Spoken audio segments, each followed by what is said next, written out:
안녕하세요. 구민아침반입니다.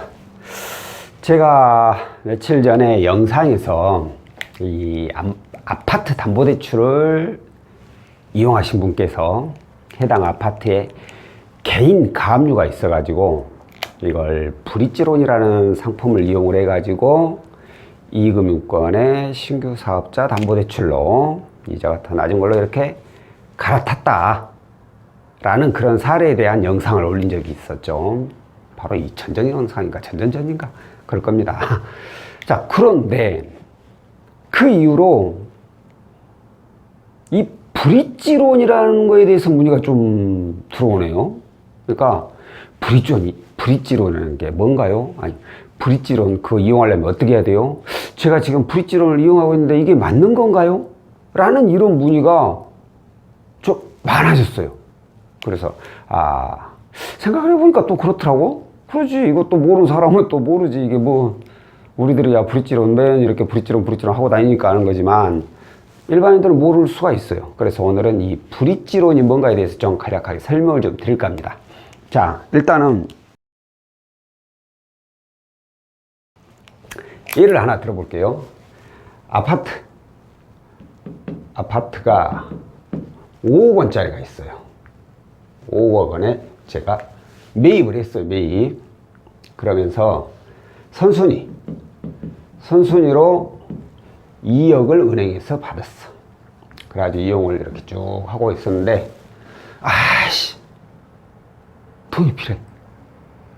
갑자기. 그래가지고 후순위로 2억 원을 더 받았어요. 근데 이 2억은 어디서 받았냐? 자, 선순위는 은행에서 받았다는. 이 후순위를 이용할 수 있는 건 정해졌죠? 이금융권, 그리고 대부업체. 이곳에서 이용이 가능한데, 이금융권 같은 경우에는 아무나 이용할 수가 없잖아요. 지금은 이금융권은 개인사업자 또는 법인대표만 이용이 가능하죠. 뭐 저희가 이제 신규 사업자라고 해가지고 사업자를 신규로 내가지고 진행하는 경우도 종종 있는데, 어찌됐든 그분도 개인 사업자니까 사업자를 냈기 때문에 이런 사업을 하고 있는 분들, 바로 사업자금으로만 후순위를 이용할 수가 있게 됩니다. 그런데 이렇게 해서 또 이용했어요. 근데 아파트가 요즘 잘 올라가죠? 이게 쭉쭉 올라가더면 7억 원까지 올라가 버렸어. 땡큐. 2억 다 벌었네. 그런데 여기서 멈춰야 되는데, 이거 일이 안 되고 돈이 계속 또 필요해가지고 또 자금이 또 필요해. 그래가지고 이번에는 후순위가 아니라 이제 3순위가 되겠죠. 여기서는 3순위. 이게 1순위고 이게 2순위니까 이제 3순위로 대출을 이금융권에서 또 이용을 해보려고 했더니만, 이금융권에서 하는 말이 저희는 3순위는 안 돼요 라고 하는 겁니다. 맞습니다. 이금융권, 캐피탈이나 저축은행 이런 데서는 후순위, 2순위까지는 많이 해주지만 3순위까지는 잘 안 해준다. 잘이 아니라 거의 안 해줘요. 특히나 이 후순위로 받은 데가 시중은행도 아니고 이금융권이라면 더더욱이나 안 됩니다. 그럼 이용하려면 어디를 가야 되냐? 대부업체를 가야 되는데, 이 대부업도 비슷해요. 잘 안 해주려고 합니다. 자기네들이 3순위가 되면. 다만 선순위, 후순위 나간 금액 대비 아파트 시세 월등히 높고 필요한 금액이 많지 않을 경우에는 3순위도 해줍니다. 대부업체는. 근데 나는 여기서 2억이 또 필요해. 3순위로 2억 원이 또 필요해. 근데 대부분은 안 해준다고 하거나 아니면 내가 싫어 좀. 그래서 이금융권으로 하고 싶은데, 이금융권에서는 우리 3순위는 안 돼요. 대신에 이거 상환하고 오면 저희가 4억을 해드릴게요. 4억. 그럼 어차피 맞죠? 4억을 해드릴게요. 2억을 상환할 돈이 있으면 내가 2억이 왜 필요해? 그죠? 그냥 막막한 거야. 이때 바로 브릿지론이라는 것을 추천을 드립니다.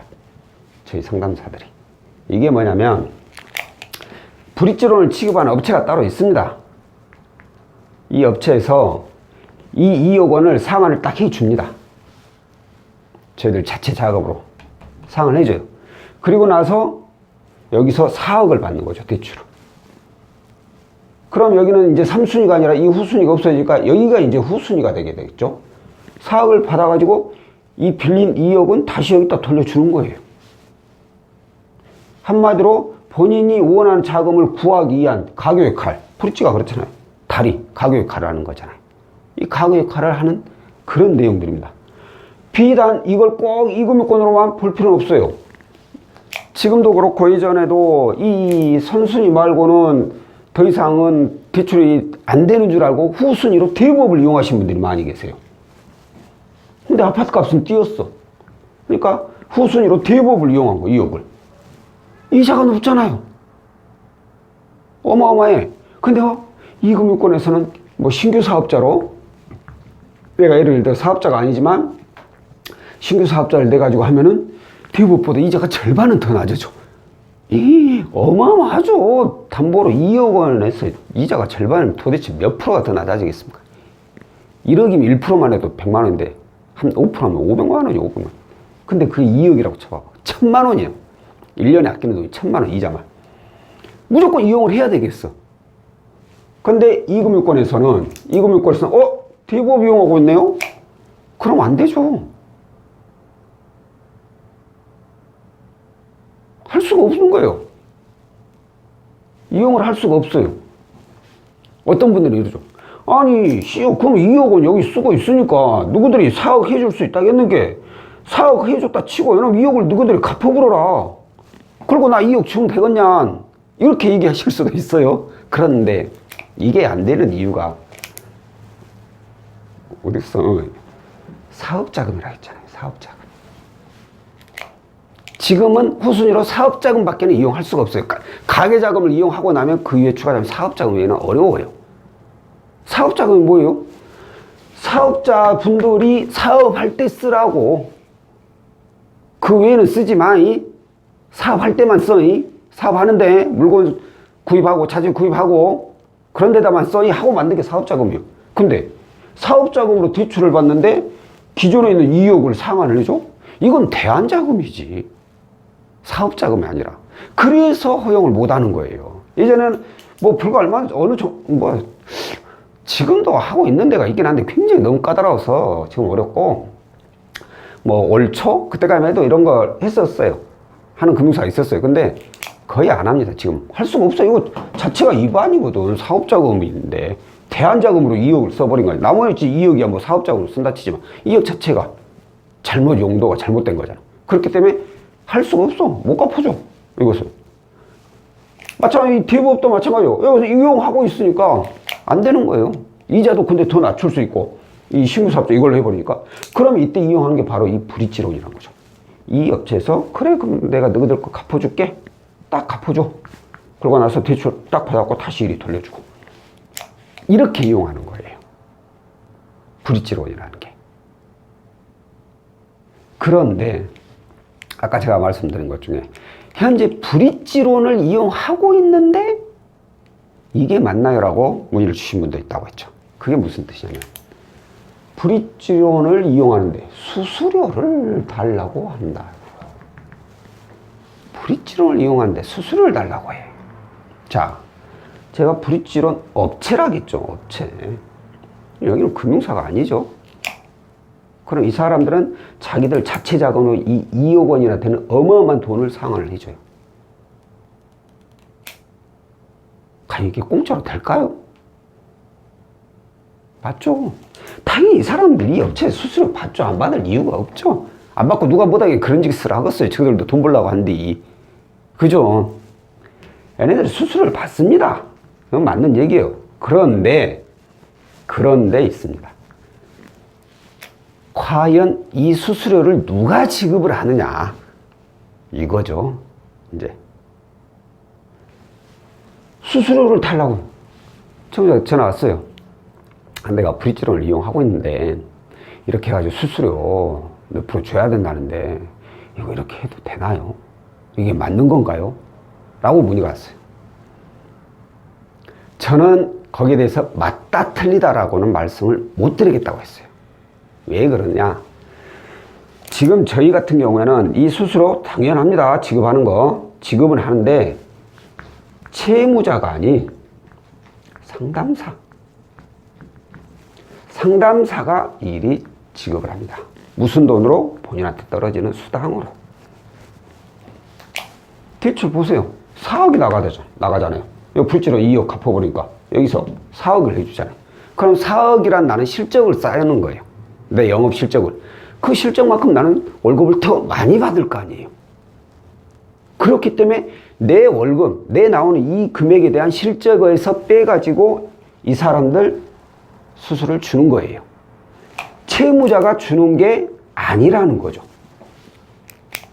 어찌 보면 내 수당이 줄어들죠, 저는.